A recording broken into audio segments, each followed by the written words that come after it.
So the Reverend Billy Graham tells of a time early in his career when he arrived in a small town to preach a sermon. He wanted to mail a letter, and so he asked a young boy who was walking past where the post office was. When the boy told him, Reverend Graham thanked him and said, "Now, if you'll come to the Baptist church later on this evening, you can hear me telling everybody how to get to heaven." "I don't think I'll be there," the boy said. "You don't even know your way to the post office."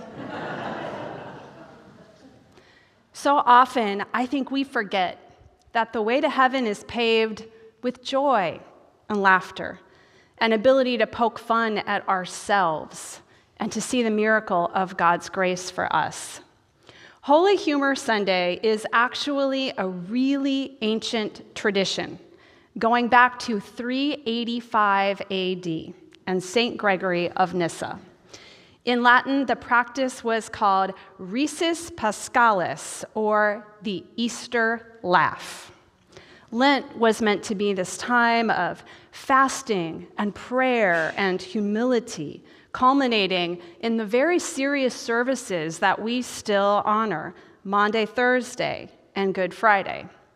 But all of that serious and restriction was transformed into rejoicing on Easter morning. We still celebrate Easter morning in that way, but for ancient Christians, the celebration continued way after Sunday morning. The Monday after Easter was considered a day for merriment, pranks, and jokes, especially jokes and pranks on the priest. Do not get any future ideas. But in the 4th century, if you can believe this, the 4th century, it was common to dump a bucket of water on priests the day after Easter.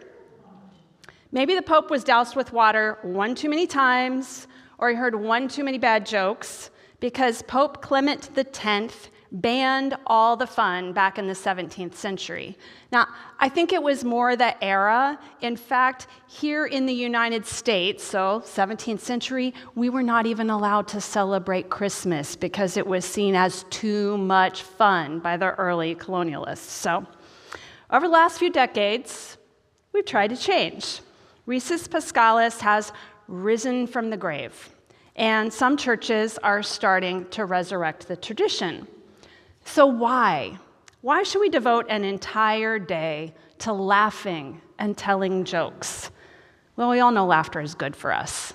It is. It is good medicine. It's healthy, and we are meant to live healthy, abundant lives. All the way back in the 1970s, Norman Cousins, who was a journalist and an author, started to research the positive impacts of laughter to heal us. And medicine has picked this up, and it turns out it's good for our bodies, for our minds, and for our relationships. So I'm going to give you just a list of all the known benefits of laughing. On a physical level, laughter supports healthy brain function. It actually encourages the growth of new neurons and synapses. It's been shown to reduce pain. All the way back in the 1300s, before they had anesthetics, doctors prescribed laughter after medical procedures to try to ease pain. It helps us sleep. It reduces blood pressure, reduces our risk for diabetes. I prefer a good joke over insulin. Don't know about you. It improves our immune response. It reduces respiratory infections, and it releases endorphins that bring a calming, euphoric effect. That's just the physical benefits. On the mental health side, Freud thought it was the best defense against anxiety. We have some of that these days, don't we? And many people find that humor helps them deal with grief and anger and other what we might think of as negative emotions. When we're able to laugh at ourselves, that's the best medicine of all.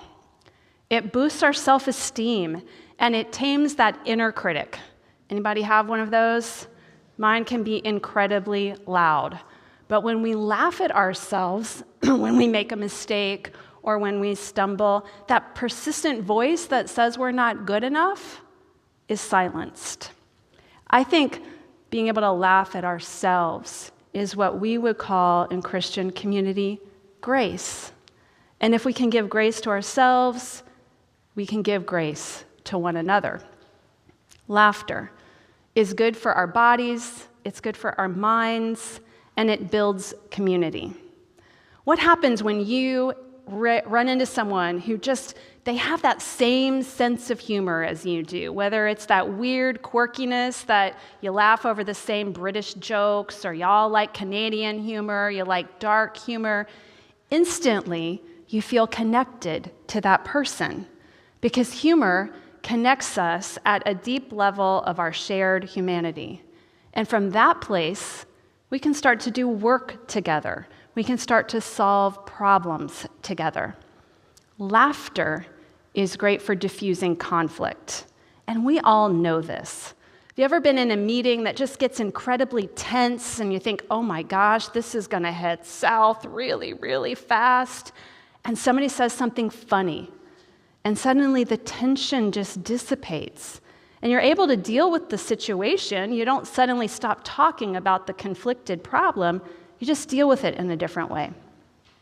It's also true that sometimes we can be in the middle of a situation where conflict is so deep, so long-standing, that you just know there is no humor allowed. And when you're in a situation like that, you know how bad the conflict really is. This can happen sometimes in our really long, protracted family conflicts where you know, oh, here we are again. And any attempt at humor is going to be dismissed because humor is a bid for connection.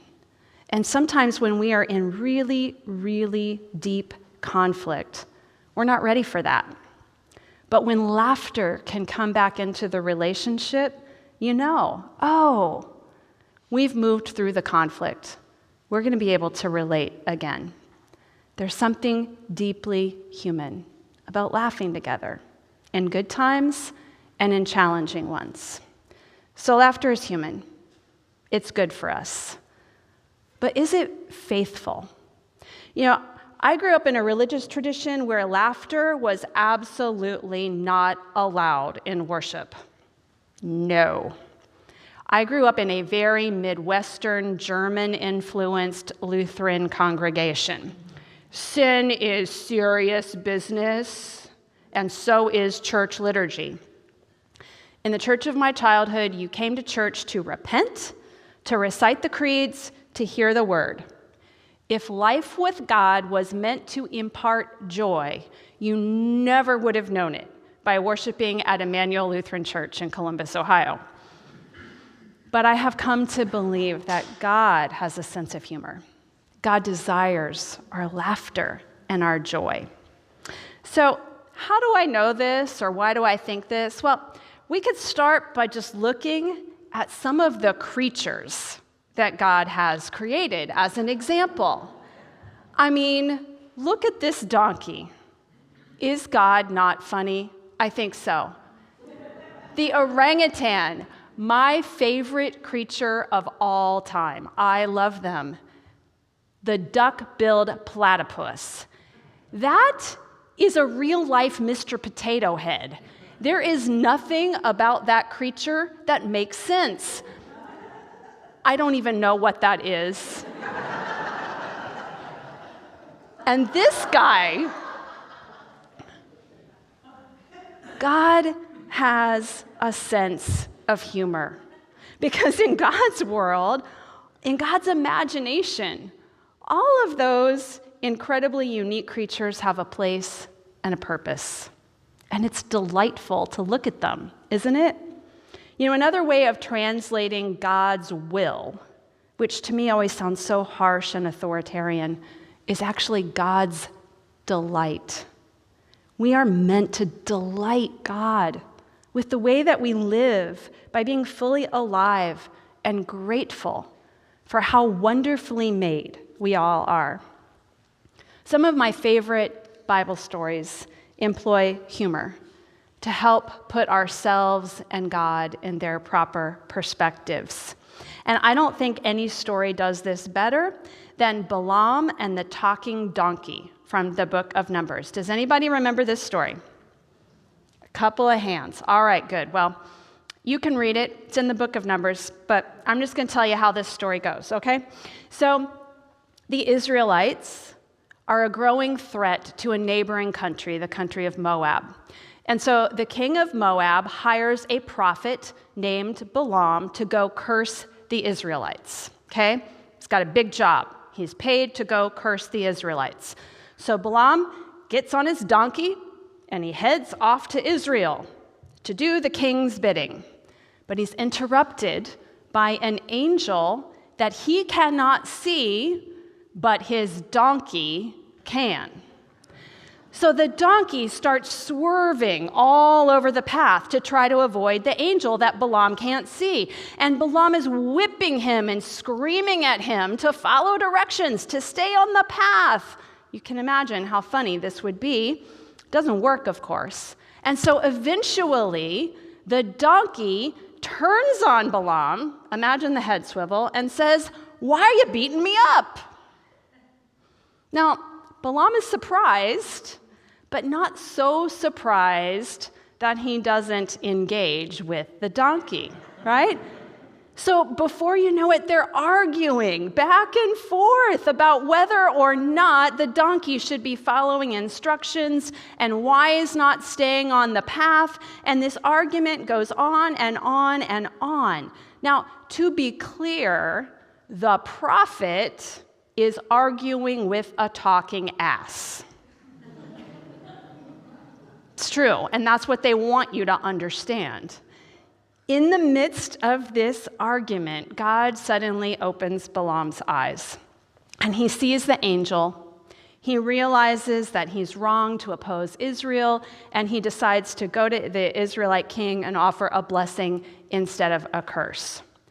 God's plan, according to this story, is fulfilled through the work of a talking ass. Do you get it? Now, if we're approaching the ancient text with this very serious, scientific, sort of a fundamentalist perspective that says it either happened like this or it didn't, we won't get it because we'll dismiss the entire story as nonsense. But if we lighten up and remember that ancient people had a sense of humor just like us, we start to see it. We start to see that the story is telling us that God can and will use surprising means to get to us. And if we take ourselves too seriously, if we march off on our agenda so certain of what we're about and think we've got it all figured out, we're going to be the ones who are like talking asses, arguing with one another over nonsense and missing the presence of God in our midst. John Wesley said that sour godliness is the devil's religion. Sometimes we practice that. Humor puts us in our right place as humans who don't have all the answers. But from the Psalms and the Proverbs to the story of Christ's resurrection, we are reminded that God's love for us is stronger than our mistakes, stronger than our limitations, stronger than our struggles. And that doesn't mean that we laugh at trouble, like, ha ha ha, you have no power over me, or that we laugh at others when they're experiencing trouble. It means that we can laugh in the midst of it all, because we know that there is a God who is with us, and we know that laughter helps us build up the spiritual reserves we need to face the trouble unafraid. If there was ever a time to laugh and remember that God is present, it's now, isn't it? I mean, the world is not easy. Many things are uncertain in our own lives and in the world around us, from the economy to the law to education and science to immigration and long global wars. And the task that we have as citizens, but more importantly, as Christians, in trying to weigh out all that we're hearing and trying to figure out what's just change, and maybe we like it or we don't like it, but it's just change, and what poses a significant threat to human well-being, to the lives of our neighbors, that task can feel so heavy. And if we're going to do it well, if we're going to take up the task of loving God and loving our neighbors, we got to lay down our burdens sometimes and just trust that God understands, that we can rely on one another, we can laugh. Resurrection is that persistent reaching for life, and God's persistent reaching back for us. Laughter helps us practice this. It's not resurrection in all of its fullness. It's not the newness of life that God promises in completion, but it helps us remember that there is more to life than the moment that we're living. There's more to life than the hard stuff. There's more to life than us. God is with us. So one last joke. I've told it before, but I think it really is my favorite. Maybe you'll remember it. So these kids were lining up in the cafeteria line of a Christian school for lunch. And at the very beginning of the line, there was a bowl full of apples, and someone had written a note beside that bowl that said, "Take only one, God is watching." Moving through the line, at the very end, there was a large bowl of chocolate chip cookies.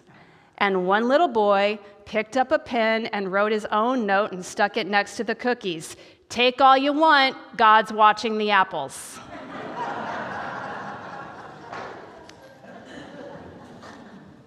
God's watching. God's watching.